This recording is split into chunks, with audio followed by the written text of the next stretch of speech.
Paid ఆర్టిస్టులు అంటున్నాడు కదా మమ్మల్ని. పెయిడ్ ఆర్టిస్టులు మేం కాదు.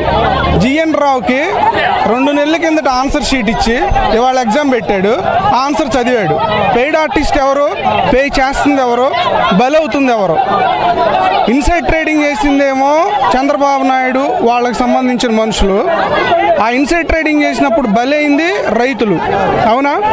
ఇవాళ మిగతా 29,000 ఎకరాల రైతుని ఆయన 4,000 ఎకరాలు నిజంగా 4,000 ఎకరాలకు సంబంధించిన రైతులు బలి చేసి ఉంటే వాళ్ళు చెప్పినట్టుగా ఎవరు చంద్రబాబు నాయుడు పార్టీ వాళ్ళు బలి చేస్తుంటే దానికి సొల్యూషన్ 29,000 ఎకరాలకు సంబంధించిన రైతులు ఈయన బలి చేస్తున్నాడు. ఒకవేళ ఆయన తప్పు చేస్తుంటే నువ్వు రైట్ చేయొచ్చు. ఒకవేళ ఆయన 4,000 ఎకరాలు చేసుంటే నువ్వు టోటల్గా 33,000 ఎకరాలు బాగు చేసి నిరూపించుకోవచ్చు.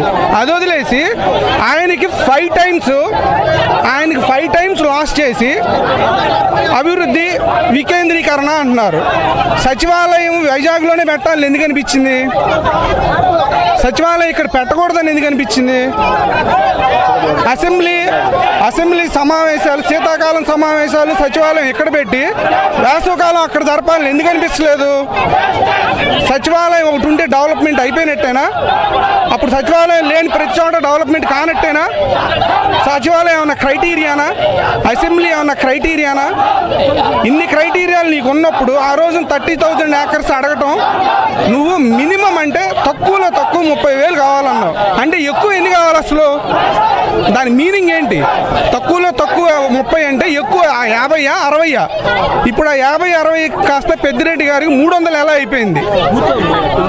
అది నెక్స్ట్ వచ్చేసరికల్లా చంద్రబాబు నాయుడు గారు ఇది టెంపరీ క్యాపిటల్ అని పెట్టారు, దాన్నే వాడుకుంటున్నాం అన్నాడు. అదే చంద్రబాబు నాయుడు దీన్ని సీడ్ క్యాపిటల్ కూడా పెట్టాడుగా.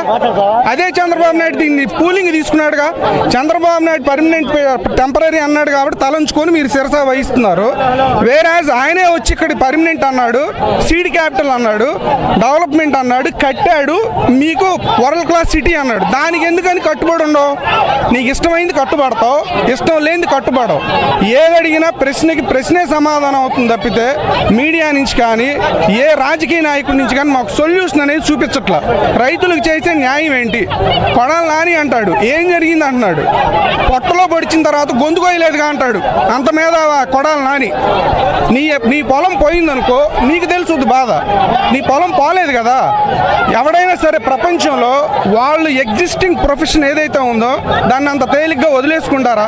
స్ట్రైట్ క్వశ్చన్ వాళ్ళ గవర్నమెంట్ లేదు. ఎవరైతే ఎగ్జిస్టింగ్ ప్రొఫెషన్ ఉందో దాన్ని ఎవరు వదులుకోలేరు. కానీ వీళ్ళ ఎగ్జిస్టింగ్ ప్రొఫెషన్ అగ్రికల్చరు, తల్లి లాంటి అగ్రికల్చరు, తరతరాల నుంచి నమ్ముకున్న దాన్ని just like that because of 13 district people వదిలేశారు. వాళ్ళ ప్రొఫెషన్ త్యాగం చేశారు వాళ్ళు. ఇప్పుడు మళ్ళీ వెళ్ళి వాళ్ళ ప్రొఫెషన్లో రీజాయిన్ అయ్యే పరిస్థితి ఇక్కడ ఉందా లేదా అనేది ఆయన ఆలోచించాలి. లేదని ఆయనకి తెలుసు. లేదని తెలిసి కూడా ఇక్కడ ఇలాంటి సిచ్యువేషన్ క్రియేట్ చేస్తున్నాడు. అంటే వీళ్ళు ఏమైపోయినా నాకు పర్లేదు, నేనేమనుకుంటే అదే చేయాలి. నేను వైజాగ్లో ఎప్పుడో ఫిక్స్ అయ్యాను, దానికి మ్యానిపులేట్ చేసుకుంటా 6 నెలల నుంచి నమ్మిస్తా. ఇల్లు కట్టుకోవడం క్రైటీరియానా? నేను ఇక్కడ ఇల్లు కట్టుకున్నాను అన్నారు. మీరు క్యాపిటల్ ఏంటని అడిగితే నేను ఇక్కడ ఇల్లు కట్టుకున్నాను అన్నారు. అదే క్రైటీరియా ఎలా అవుతుంది? ఇల్లు కడతాం క్రైటీరియా కాదు. Secretariat criteria, assembly criteria, high court criteria, వీటన్నిటికీ మించి రైతులకు ఇచ్చిన మాట క్రైటీరియా. రైతులకు ఇచ్చింది ప్రభుత్వం. రైతుల భూమిని రీప్లేస్ చేయడానికి నువ్వు కాదు, నీకు పైన ఇంకా వేరే మాటలు వస్తాయి. పుట్టించిన వాళ్ళ వల్ల కూడా కాదు ఇప్పుడు వాళ్ళకి భూమి ఇచ్చి వ్యవసాయం చేయించడం వాళ్ళ వల్ల. బట్ వాళ్ళు వ్యవసాయం చేయడానికి రెడీగా ఉన్నారు. నువ్వు చేయించగల దమ్ము నీకుంటే పొలాలు ఇచ్చి చేపించు. నువ్వు చేయించగల దమ్ము నీకుందా? యాజ్ ఇట్ ఈస్గా ల్యాండ్ అప్పచెప్పగలవా? వ్యవసాయానికి సంబంధించిన ల్యాండ్ నువ్వు ఇయ్యగలవా? ఈలేవని నీకు తెలిసి కూడా ఇంటెన్షన్ లోపల పెట్టుకొని మ్యాన్ మేడ్ క్రైసిస్ రైజ్ చేస్తున్నారు ఇక్కడ. ఇది బై డిఫాల్ట్ వచ్చిన క్రైసిస్ కాదు, ఇది మ్యాన్ మేడ్ క్రైసిస్. కానీ సొల్యూషన్ ఆయన దగ్గరే ఉంటుంది. సొల్యూషన్ ఆయన దగ్గర పెట్టుకొని క్రైసిస్ మార్కెట్ మీదకి వదిలేశాడు. రేపు మిగతా జిల్లాల ప్రజలకు కూడా మేము చేసే విజ్ఞప్తి ఒకటే, ఇక్కడ రైతు అక్కడ రైతే, ఇక్కడ మనిషి అక్కడ మనిషే. ఇవాళ ఇలా పొలం పోయింది, రేపు మీదేం పోద్దాం మాకు తెలియదు. పోవాలని మేము కోరుకోవట్లా. మీరు మానవత్వంతో ఇక్కడ 33,000 ఎకరాలకి దాదాపు 26,000 మంది రైతు కుటుంబాలు ఇంటూ 4 మల్టిప్లై చేసుకోండి, ప్లస్ వాళ్ళ మీద ఆధారపడిన రైతు కూలీలు, వీళ్ళందరి బ్రతుకు, వీళ్ళందరి జీవనాధారం పోతుంది వస్తే మాకు రాజధాని వచ్చినా పర్లేదంటే మీరు ఎంజాయ్ చేయండి. నెంబర్ 1. నెంబర్ 2 వచ్చి 13 డిస్ట్రిక్ట్లో ఏ మెడ మీద తలకాయ ఉన్నాడు ఎవరిని అడిగినా నీ దగ్గర రాజధాని పెడతా అంటే ఎవడు వద్దంటాడా? ఎవడన్నా ఉన్నాడా? 13 జిల్లాల్లో ఏ న్యూక్ అండ్ కార్నర్కి వెళ్ళినా మీకు రాజధాని పెడతా అంటే చిచ్చి మాకు వద్దు రాజధాని అంటారు ఎవరన్నా? ఎవరు అనరు. కానీ నీకు రాజధాని పెడతాను డెవలప్ చేస్తానని ఊరించి మొత్తం వాళ్ళ ప్రొఫెషను జీవితాన్ని లైఫ్లు పెట్టేసిన తర్వాత నేను తీసేస్తానంటే అది ఎంతవరకు న్యాయం? పెడతానంటే ఎవడొద్దంటాడు? సింపుల్ లాజిక్ అది. సింపుల్గా నువ్వు వాళ్ళకి మాకు దూరం పెంచేయచ్చు, దానికి పెద్ద తెలివితేటలు అవసరం లేదు. ఇవాళ ఈ 2 జిల్లాల్లో రాజకీయంగా వదిలేసుకుంటున్నాడు ఆయన. ఒక ఎమ్మెల్యే రాలా, ఎంపీ రాలా. జగన్మోహన్ రెడ్డి గారిని నెత్తి మీద ఇంకెక్కడ నుంటే అక్కడ కూడా పెట్టుకొని ఓట్లు వేయించాం మేము. వేయించాం.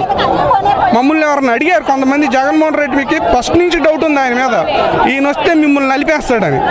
మేమన్నాము చంద్రబాబు నాయుడికి 70 ఏళ్ళు, ఈయనకి 45 ఏళ్ళు, డెఫినెట్గా ఇతనికి 3 టైమ్స్ ఎక్కువ చేసి చూపిస్తాడు, మాది బెట్ అని చెప్పని మేము ఇక్కడికి వచ్చిన రియల్ ఎస్టేట్ వ్యాపారులు కానీ ప్లాట్లు కొనుక్కోవడానికి కానీ అందరికీ మేము చెప్పి వాదించాం. ఇవాళ రోజున తల ఎక్కడ పెట్టుకోవాలో అర్థం కాని పరిస్థితుల్లో ఉన్నాం. తలగా జగన్ గారికి ఓటేశారండి? వేయించామంటున్నా. వేయించినోడు ఐడియా అసలు ఆ క్వశ్చనే రాంగ్. నేను వేయించానంటే వేసావా అని అడిగితే ఏముంది సార్? నేను అంతే కదా, మా ఇంట్లో వేయించుకోండి వీళ్ళని అడిగితే మొహం బాగా కొడతారు. ఎట్ట కుదురుద్ది? కుదరదు కదా.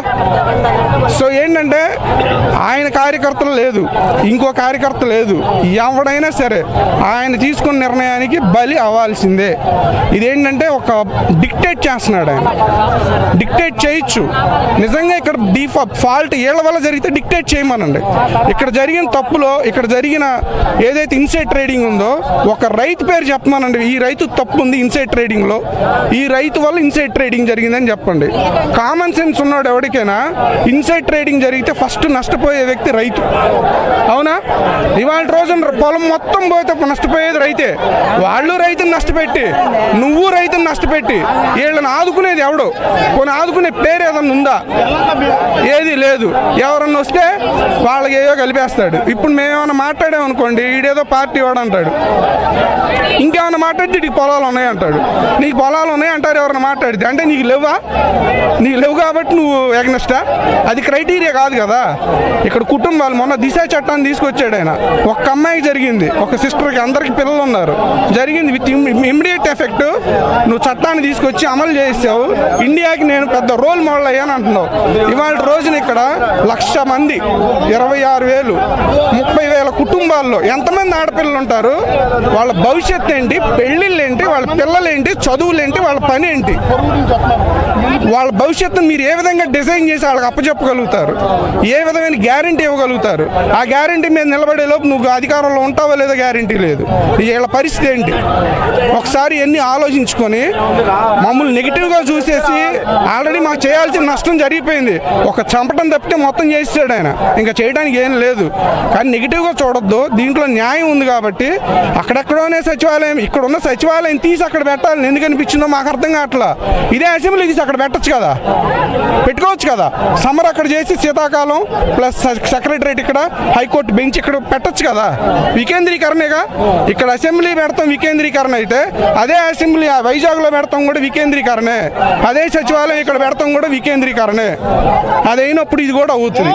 ఎందుకు అవ్వదు? అలానే ఎందుకు ఆలోచించాల్సి వచ్చింది? నువ్వు ఏదో ఉంది, దానికి ఏదో ఒక మార్పో చేర్పో మీ అవసరమో మీదేదో ఉంది. అదేంటో మాకు తెలియదు. తెలిస్తే మేము ఇక్కడ ఉంచోవాల్సిన పని ఉండేది కదా. మేము కూడా వైజాగ్లో కొనేసేవాళ్ళం. పరిస్థితిని అర్థం చేసుకొని ఆయన న్యాయంగా చేస్తే ఇక్కడ జీవితాలు నిలబడతాయి. ఒక్కడు పోతేనే ఆయన చెల్లించిపోయే గుణం ఉన్న వ్యక్తి అయితే 1,00,000 మంది పోతే చెల్లించకపోతే ఏమనాలో ఆయనకే వదిలేస్తాం.